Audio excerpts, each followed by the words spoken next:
So we start looking at immunity now. So the first two videos give overviews of the organs and the tissues of the lymphatic system, a little idea of the general organization in it. And now we're going to look at its role in immunity.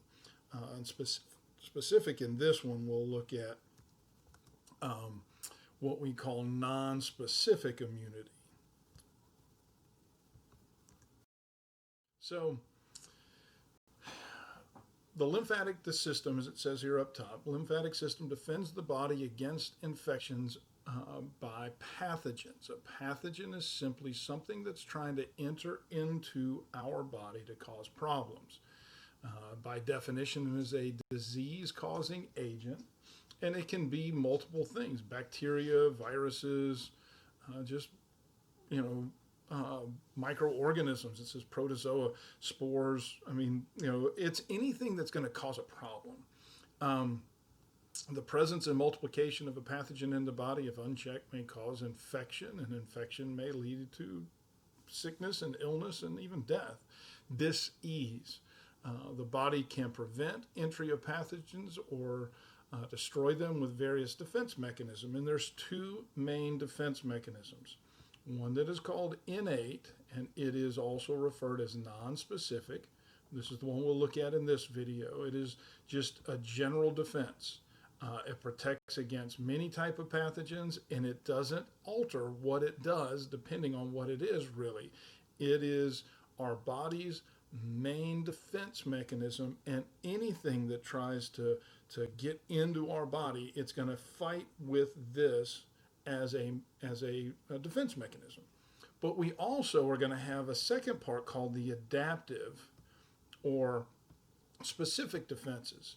Adaptive or specific means that our body is going to adapt to what is attacking it, and will learn specifically how to fight that one pathogen. So right now we're in the middle of this pandemic, and our body is not familiar with this particular COVID virus. And so if we get it, our body is going to learn and adapt from it and become or develop an immunity to it that will be specific for that. Now, we'll get into how these kind of change and stuff when we get into that in the next video, the adaptive or specific immunity. This one's going to be about innate or non-specific. And innate means it is, you are born with it. It is functioning at birth, innate. You don't have to do anything for it. Now, this little chart is going to give the general types of innate non-specific defenses, and the rest of this video is really going to go through each of them. So we have what's called species resistance. We'll talk about this. Certain viruses and bacteria will only affect certain animals. So, for instance, your dog or cat can have a cold that we wouldn't get because the pathogen doesn't have the tools to affect us, so it affects the dog. So species specific. Now, the COVID thing, there's a lot of mystery about where it came. One of the things, the main ideas is that it came from what they called a wet market, where they had different species, and so they had bats that people would eat. Now, over time, species resistance, the pathogens can jump species and it will become a problem. That's why the swine flu and the bird flu and different things like that can become a big problem for humans, because our body isn't designed to fight it as well. And so that's just a little thing to just keep in the back of your mind. Species resistance. Hopefully those make sense. Mechanical barriers, really, the skin is going to be the main one. We'll talk about that. But anywhere you have an entry point into your body, you're going to have mucous membranes. And this is going to have a lot of things that are going to try to protect us. Inflammation is another innate defense or a non-specific defense. Chemical barriers that we'll look at, natural killer cells, cells that just want to go through and design and help to prevent the spread of disease. Phagocytosis. As soon as you hear this word, you should think eating, and there's two big ones: neutrophils and monocytes. And monocytes are also called macrophages, but those are the two big phagocytic cells. And then fever. We'll talk a little bit about fever. So, the first thing we look at is species resistance. As we said, it refers to the fact that certain species are resistant to disease that affect other species. But there are times when it can change, and so as long as it's not modified, or it hasn't morphed and genetically into the ability to attack us, things that are, like you say, illnesses for your dogs usually don't get us sick. So, just saying. Mechanical barriers. This is where we really want to start. Mechanical barriers. The skin and mucous membranes are what are considered our mechanical barriers. Well, that was a bad little drawing there again. And they are considered, and this is an important thing to know, they are considered the first line of defense. Everything else is considered a second line. There's not a second, a third, or whatever. It's the first line of defense, and everything else is secondary. Your skin and mucous membranes is the first hurdle that anything has to get over in order to attack you. I don't know if you looked at this in 210, but I try to point out, like for instance, the epidermis, which is stratified squamous epithelium. You've got this little wavy basement membrane, and then up top here, you're going to have layer upon layer of those skin cells that were getting ready to slough off. I said that was a real defining feature of what it looked like. And so if I have a bad guy that's trying to get in and do me harm, he's going to be trying to run on this and slip and fall because the cells aren't tied together. They're designed to move out of the way, and so it makes it really hard for pathogens to get through our skin. This is why it's so dangerous if you ever have a third degree or a full thickness burn, that this first line of defense is taken down, and we are at the subject of all kinds of pathogens. That's why you have to be put in such a special sterilized area if you have a large third degree burn. But we have the ciliated epithelium in the respiratory tract with the mucus, the goblet cells producing mucus to get things away. Tears have some very, very potent enzymes, which we'll talk about a little later, that really help break things down. But these are mechanical barriers trying to get things, trying to protect us. So the next one is these chemical barriers. So we're going to have different things that are produced. One is just, again, I'm not a real big fan of the way the book necessarily breaks everything down. Sometimes it's way too generic. Enzymes. Enzymes in general, we looked at how they control chemical reactions, but they also can be there to help break things down. One of the ones I'll look at here is called a lysozyme. Lyso means break things down. Zyme is telling it's an enzyme. Lysozyme is an enzyme that's there to break things down. So as soon as I have something get in my eye, lysozyme's coming in, and it's going to take it, and it's going to basically whack it. It's going to break it down, and then it is no longer a threat to us. Pepsin, we're going to look at pepsin in the gastric juice, what's produced in our stomach, and how it helps as a chemical barrier to break things down and destroy microorganisms that come in. Interferons are an interesting thing too. We'll briefly touch on this. I'll point back to this when we get into the adaptive immunity, or so it is, interferons are what are going to be produced by our body when we know we've got especially a virus that's coming against us, and it is like a chemical chastity belt, and it blocks viral replication, which means that one of the strengths of an invading army, whether it's bacteria or viruses is their ability to replicate at amazing speeds. Interferon is a chastity belt that stops its ability to replicate, and it's a huge deal. Now, it becomes activated by fever. We'll look at fever again at the end of this. The temperature activates this. So fever has a lot of really important things. But and as it says, it acts against growth of the tumors to stimulate phagocytosis. Um, so this interferon is going to interfere with the virus's ability to replicate. And while it's doing that, it actually makes it look tasty to the phagocytic cells, monocytes, and neutrophils. So not only does it block its ability to reproduce, but it also sends a signal like blowing a whistle to get the phagocytes to come and take care of it. So it's almost like an Amber Alert, or like if you've watched The Incredibles, where the two kids, they're on the island and the Dash looks up and sees the little bird in the tree, and he's like, "Ooh, the little bird," and the bird's like, "Wah, wah, wah, intruder." That's basically what these things are going to do. Defensins. It doesn't seem like they have a great imagination for some of these.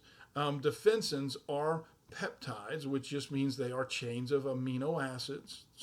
They're not long enough to be a protein, so they just call them peptides. Are produced by neutrophils. And it says other granulocytes. So I'm going to pause just for a second. Hopefully you can remember what they are. The other granulocytes would be an eosinophil and a basophil. So they produce these things. And what they do is, it says they cripple microbes. They do it by attaching to the cell membrane and making openings for it. One of the biggest things in life, as it is in general, is cells or little microorganisms' ability to defend what's inside of them from what's outside. So if I take a hole and poke it in here, I can allow for things to get in and I can allow for things to get out. And this is going to kill that cell or that bacteria. So defensins go in there and poke holes in it, allow for things to get in. Collectins. These are little proteins that will attach to the bacteria surface and the virus surface and cause these to become stuck to each other. And it's kind of in a way, it's very similar to agglutination, like we looked at in blood typing. We'll look at this in a minute. Complement is, and I don't like the way it describes it, is a group of proteins in plasma and other body fluids that stimulates inflammation, attracts phagocytes, and enhances phagocytosis. Complement is what it's a description of what happens. There's a chain of events. Something's going to happen here. It leads to creation of this. This is going to cause our body to do that. That causes this to be produced. And then this is going to kill the invading pathogen that's trying to get in. So it's a complement. We looked at this in blood clotting. There was a cascade event, they called it, and it's a complement cascade. So these are the chemical barriers. Then we have this really special type of cell that we don't really know a lot about. It is a type of a lymphocyte. Now, lymphocytes in general are going to be specialized in B and T cells. These cells never specialize, and it says they're very different from these special versions of their other types, right? And these two, B and C cells, are all about adaptive immunity, all right? And so these special ones, these natural killer cells, have something that is very similar to what we looked at just a minute ago with those defensins that poked a hole. These are preferins. Preferins, again, they perforate, they poke holes in the surface, and this is going to cause what we refer to as lyse the cell membrane. That means that fluid's going to start being lost. I can't regulate what comes and goes anymore, and the cell's going to die. And the natural killer cells have an ability to enhance inflammation. Now, the big thing about these natural killer cells are lymphocytes. they basically, if you want to remember that lymphocytes become educated, T cells go to the thymus to become educated, B cells get educated in the bone marrow. The natural killer cells are the dropouts. They're the ones that didn't want to stick around. They're kind of like the biker gang. I'm going to go ahead and I can fight these things on my own. And they just go around and they protect the body against everything. And that's why they're a part of the innate or non-specific immunity. Then we get to inflammation. And I always think it's funny when people get, do I have to learn the signs of inflammation? The signs are redness, swelling, heat, and pain. And to me, these are just, it should again back here say, duh. Because blood, which is red, is going to accumulate in an area. So obviously it's going to be red. If it's accumulating, it is going to swell. Since blood is what carries heat, that is going to make it warm or hot, and it's not going to feel good because it's already injured. Redness, swelling, heat, pain. Duh. All right. So one of the things it's going to do, it's going to have a couple of advantages. Inflammation means more blood is coming to the area. With more blood comes more white blood cells to help us fight. The other thing is it's going to seal off the infection site. It's going to kind of provide this little pressure around it to keep things that are in there from spreading. So the action is first, blood vessels dilate. When the blood vessels dilate, that kind of stretches the inside wall, and that means that the spaces, the little junctions between the cell, are going to be pulled a little bit farther apart so more things can exit. So it increases the fluid, the permeability of the fluid, and then the fluid leaks into the tissue space. With that, white blood cells can get out a lot easier. Diapetases, we looked at that before. Pus, what this is if you've ever had an infection, you see white pus, it is mainly white blood cells along with the dead bacteria and cellular debris. So tissue fluid containing clotting factors will seep into the area. This helps with that fibrin to form the clot.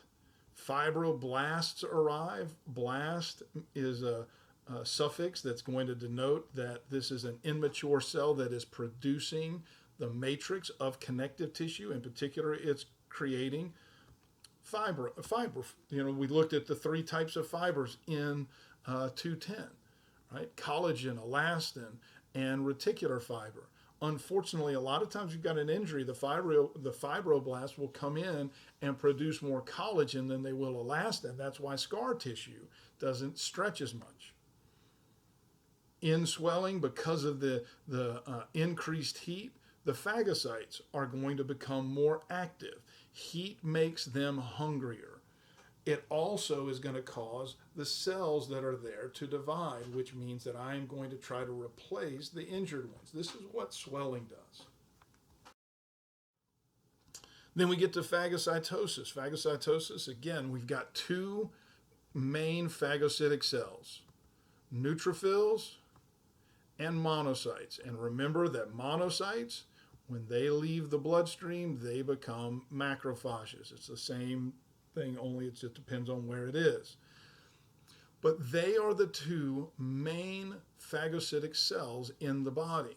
And so they're going to be in the blood vessels, and then they're going to be in the spleen, the liver. Their job really is to remove, for normal situations, they're constantly helping to remove old blood. But once we start getting invaders coming in, then my body will produce chemicals that's going to attract the phagocytic cells to it, and this is called chemotaxis. This is an important word to know. And chemotaxis simply is saying a chemical call for these phagocytic cells. Chemotaxis in general just means if I have a cell, right, and I wish we could get into all the crazy things that go on with this that happen, but just as its basis, if this cell is sick, all right, he's not feeling well, he's going to release a chemical, and especially if he's been damaged, he's going to release a chemical that's going to cause phagocytic cells, these big Pac-Man cells, to come to the area, and they're either going to eat the bacteria that is bothering them, or it will engulf this cell and get rid of it to try and put a healthy one there. All right.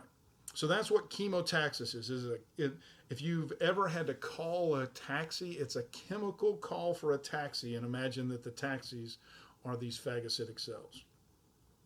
Now, you don't have to know this, but I'm just going to kind of point this out, that this was called mononuclear phagocytic system. That's what it used to be called, because this seems to be, even though there's one cell from the innate and one cell from the adaptive, they both really are working to keep our body safe from harm. Again, you don't have to know that. I probably should have left that out. But you do need to know that the two phagocytic cells, neutrophils and monocytes are called macrophages. They're called to the area of tissue damage by a process called chemotaxis. And then the last one we look at is fever. Now, this is one that I really wish we were in class to talk about, because I'll get people that want to ask lots of questions about this. In this little environment, I don't know that we'll be able to, but first and foremost, understand fever is normal. Fever is a good part of our body's defenses. There are times when our body doesn't act correctly and needs to be addressed, but if your first thought when you find you have a fever is to take something to bring the fever down, you are tying your body's defense mechanisms hands behind their back. Body will do a good job of fighting it still, but it is an issue because fiber is going to do a couple different things that we'll look at. First, a fever begins when a viral or bacterial infection stimulates lymphocytes to proliferate, right? Which means to start making clones. We talked about how in the lymph nodes, these T and B cells, which are lymphocytes, can start making clones of themselves. That's what this word is saying. When that happens, and the way it happens is the lymphocyte that first sees an invader, once it sees this guy that's up to no good, he's going to release a substance called interleukin-1. Now, interleukin, these are called leukocytes, right? So interleukin is a chemical that's used to communicate between two leukocytes, interleukin. So what happens is when this, let me get this here. When this lymphocyte notices this pathogen, it is going to release, and I'm just going to put IL-1 here, interleukin-1, just like it is down here. It doesn't look just like it, but you know what I'm saying. This interleukin-1 is what's going to cause the cells to create clones of themselves, to proliferate. Now, this chemical is going to be in my bloodstream now, and it's going to go up to my brain, and it's going to go to a little area that we looked at before called the hypothalamus. And the hypothalamus is going to see this interleukin-1 and go, we are under attack. Now, your thermostat for your body is in this area called the hypothalamus. So once it notices this interleukin-1, it knows that our body's under attack, so it raises my temperature.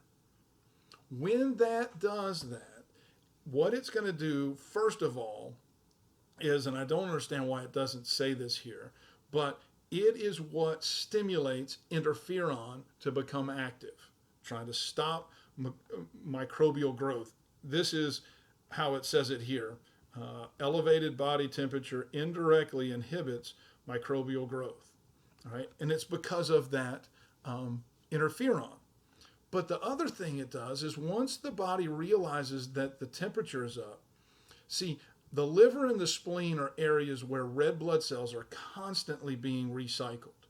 And iron is something that is very hard for our body to absorb. So we do all we can to make sure we do not lose any of the iron that we already have. And so there's a constant cycle of taking this iron from the liver and spleen into the red bone marrow,